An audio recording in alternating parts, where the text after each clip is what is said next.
नमस्कार, डिजियाना न्यूज इटारसी में आपका स्वागत है। मैं हूं गिरीश पटेल। आइए बढ़ते हैं खबरों की ओर। प्रदेश की जनता भाजपा की शिवराज सरकार से नाराज है। अगले 6 माह में होने वाले विधानसभा चुनाव में कांग्रेस की सरकार बनना तय है और कांग्रेस की कमलनाथ सरकार बनते ही भाजपा सरकार के भ्रष्टाचार की सभी फाइलें खुलेंगी। यह बात प्रदेश के पूर्व मुख्यमंत्री एवं राज्यसभा सांसद दिग्विजय सिंह ने इटारसी में आयोजित एक प्रेस वार्ता में कही है।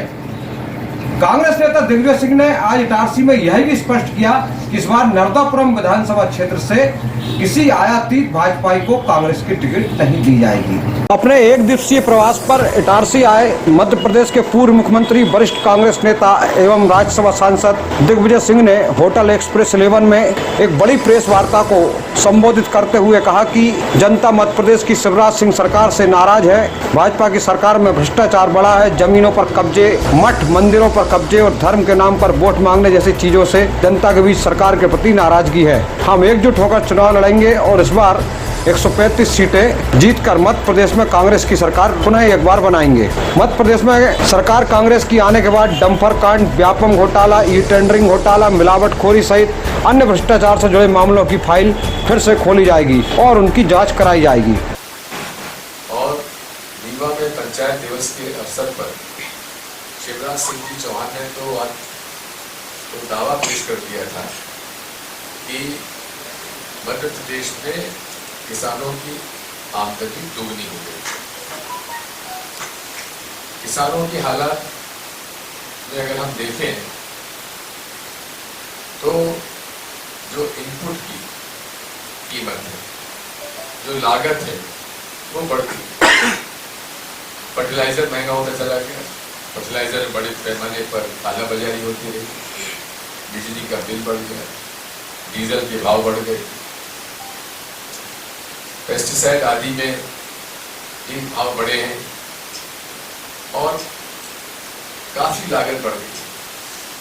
जिस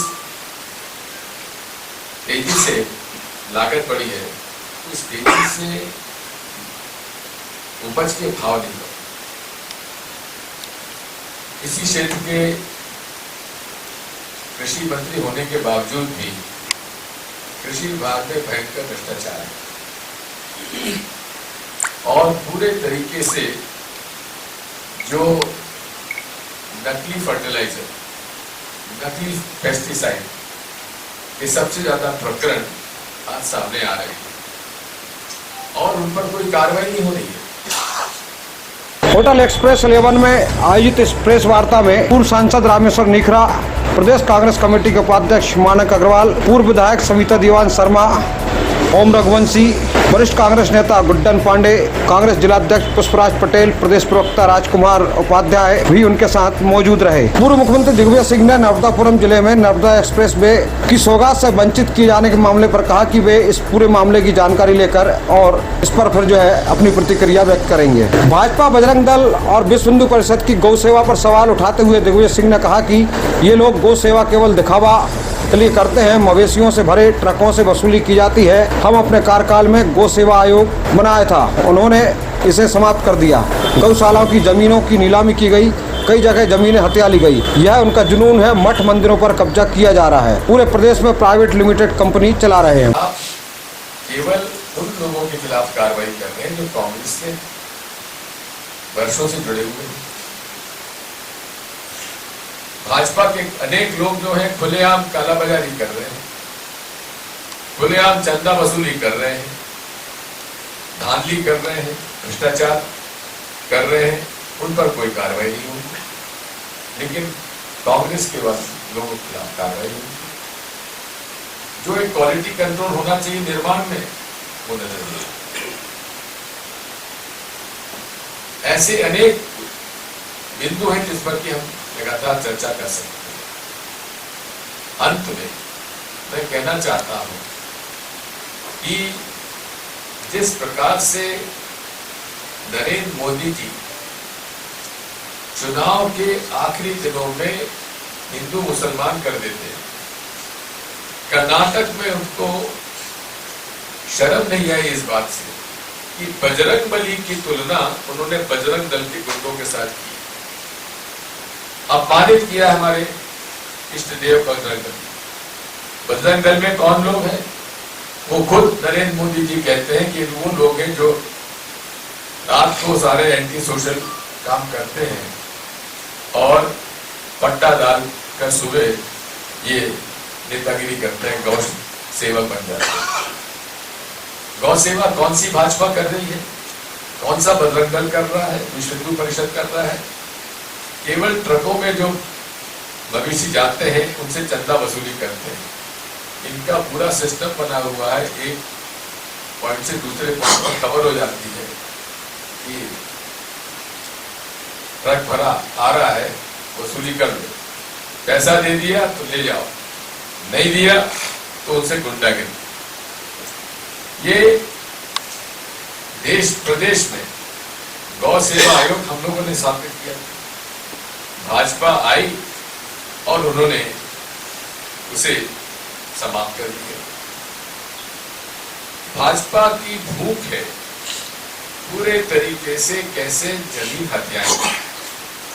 मेरे खुद के गृह जिले में वर्षों पुरानी गौशालाएं चलती थी, धीरे धीरे वहां गौशाला समाप्त की, सरस्वती शिशु मंदिर खोला और कम से कम 100 करोड़ की वो जमीन है गुना के पास, उसको 18 लाख के अंदर उन्होंने उनको जमीन बेच दी।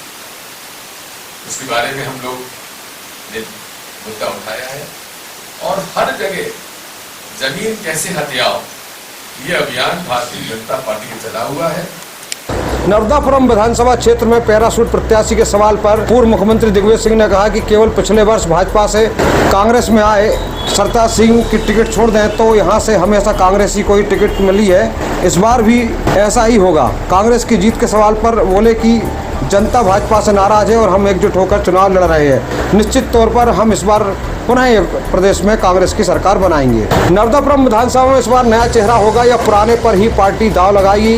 इस सवाल के जवाब में पूर्व मुख्यमंत्री ने कहा कि प्रत्याशी कांग्रेस पार्टी तय करती है, हम तो इतना जानते हैं कि प्रत्याशी कोई भी हो पार्टी मिलकर चुनाव लड़ेगी।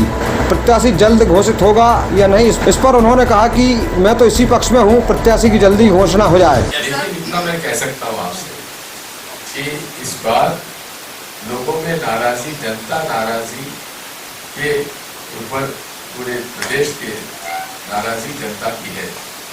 अब केवल यही है कि हमें सब लोगों को एक होकर चुनाव के मैदान को उतारना है। तो चारों विधानसभा में नए चेहरे उतारने की बात हो रही है कि पुराने को?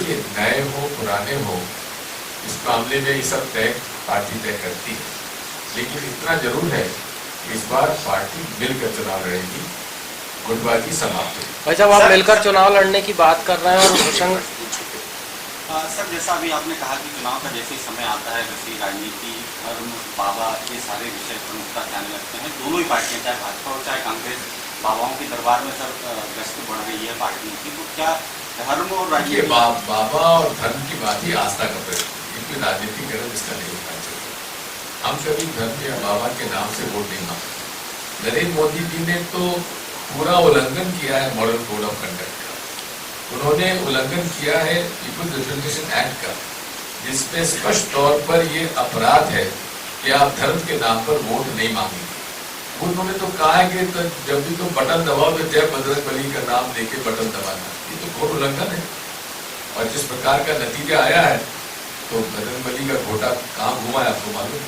सर जो केरला प्रत्याशी कितनी देर पहले, कितने दिन पहले घोषित होगा? हम तो चाहते हैं जल्दी तय हो। अगर जब विलंब से होता है आखिरी टाइम पे जल्दी होना चाहिए ऐसा। भाई साहब, क्योंकि विधानसभा की हम बात कर रहे हैं, तो सबसे छोटे चुनाव नगर पालिका की बात करूँ। नगर पालिका में कांग्रेस के जो पार्षद थे उन्होंने अपने जो प्रत्याशी था उसको वोट ना देके अपने भाजपा के प्रत्याशी को वोट देके जिताया। कांग्रेस आज तक ऐसे जो पार्षद थी उनको ढूंढ पाई है या ढूंढ पाई है तो क्या कार्रवाई करता है? मैं एक बात आपको बताऊं, ये खरीद फरोख्त खत्म करने के लिए ही हमने डायरेक्ट इलेक्शन कराया था। और डायरेक्ट इलेक्शन होने से जनता चुनती थी अपना अध्यक्ष, उसको पार्षदों पर निर्भर नहीं रहना पड़ता। मैं तो इस बारे में इस नतीजे में पहुंचा हूं कि पंचायतों के चुनाव भी पार्टी के आधार पर होना चाहिए और दल बदल कानून सख्ती से हमारे स्टेट में भी लोकल बॉडीज में लगना चाहिए। जिस चुनाव चिन्ह पर आप जीत कर आते हैं उसके अनुशासन में आपको रहना चाहिए और यदि कोई दल बदल करता है तो उसकी सदस्यता न केवल समाप्त हो, उसको 6 साल तक के लिए भी डिबार किया जाना चाहिए दल बदल करके। उस पर हमें सोचना पड़ेगा, सभी पॉलिटिकल पार्टी को सोचना पड़ा और अगर सरकार हमारी बनती, मैं तो इस मामले में बड़े जोर से मांग करूंगा कि हमारी सरकार ने कि आपको फिर से डायरेक्ट इलेक्शन की तरफ जाना चाहिए और पंचायतों के अंदर भी हमको पार्टी बेसिस पे चुनाव लड़ना चाहिए। नगर पालिका चुनाव में भाजपा प्रत्याशी को जिताने वालों पर अब तक कोई कार्रवाई क्यों नहीं हुई, इस सवाल पर सीधे जवाब देने से बचते हुए कांग्रेस नेता दिग्विजय सिंह ने कहा कि खरीद फरोख्त खत्म करने के लिए ही हम डायरेक्ट चुनाव के पक्ष में थे। हमारा मानना है कि लोकल बॉडी के चुनाव भी पार्टी आधारित होना चाहिए। उनको बाध्य किया जा रहा है कि आप नीलामी करिए, खुद किसानी कर रहे हैं, खेती कर रहे हैं, उनको क्यों आप बाध्य कर रहे हैं नीलाम करिए। इसका भारी विरोध हुआ है पूरे प्रदेश में। सारे पुजारी समुदाय ने हमसे बात की है कि साहब हम पे बाध्यता क्यों की जा रही है, हमको तो पूछते नहीं, हमको जमीन हमारे खाते में दर्ज है, क्यों हम लोग ऐसा किए जा रहे हैं। कहने का मेरा मतलब है कि इनका न तो धर्म से कोई लेना देना है और राजनीति का तो व्यवसाय हो रहा है। पूरे प्रदेश में एक पब्लिक प्राइवेट लिमिटेड कंपनी चली हुई है जिसके शेयर होल्डर्स मुख्यमंत्री श्री शिवराज सिंह चौहान से लेकर ये हमारे नए जो भाजपा में चले गए महाराज भाजपा और उनको लेकर उनके पूरे विधायक वगैरह जो शिवराज सिंह जी के आसपास या महाराज जी के आसपास है, उनकी ये प्राइवेट लिमिटेड कंपनी चली हुई है। चाहे कोई भी काम हो उसमें उनको हिस्सा चाहिए, उसमें उनको शेयर चाहिए। इसी बात पर चर्चा होती, बताओ हमारा क्या हिस्सा है। ये सब बातें आज सर्वविदित है। पूर्व मुख्यमंत्री दिग्विजय सिंह ने कहा कि हम धर्म के नाम पर जनता से कभी वोट नहीं मांगते, जबकि प्रधानमंत्री तो धर्म को आगे करके ही वोट मांगते हैं। कर्नाटक चुनाव में भी बजरंगबली से बजरंग दल की तुलना करके भगवान का अपमान किया है, लेकिन कर्नाटक की जनता ने भाजपा को बता दिया है कि अब धर्म के नाम पर राजनीति नहीं चलेगी। पूर्व मुख्यमंत्री दिग्विजय सिंह ने कहा कि भाजपा ने खरीद फरोख्त करके हमारी सरकार गिरा दी, हमने किसानों का कर्जा माफ किया, उनके हित में कई योजनाएं लाए, इन्होंने बंद कर दी। किसानों को किफायती बिजली, आम जनता को 100 यूनिट बिजली 100 रुपए में, आदिवासियों को वनाधिकार के पट्टे दिए, भाजपा आदिवासियों के अधिकार को छीन रही है। इस प्रकार पूर्व मुख्यमंत्री दिग्विजय सिंह ने इस प्रेस वार्ता में भारतीय जनता पार्टी की मध्य प्रदेश की सरकार पर तमाम आरोप लगाते हुए कहा कि अंततः आगामी 6 माह बाद होने वाले विधानसभा चुनाव के बाद कांग्रेस की सरकार बनेगी और हम 130 से 140 सीटें जीतकर एक फुल मेजॉरिटी की सरकार प्रदेश में बनाएंगे। Bureau report, Itarsi.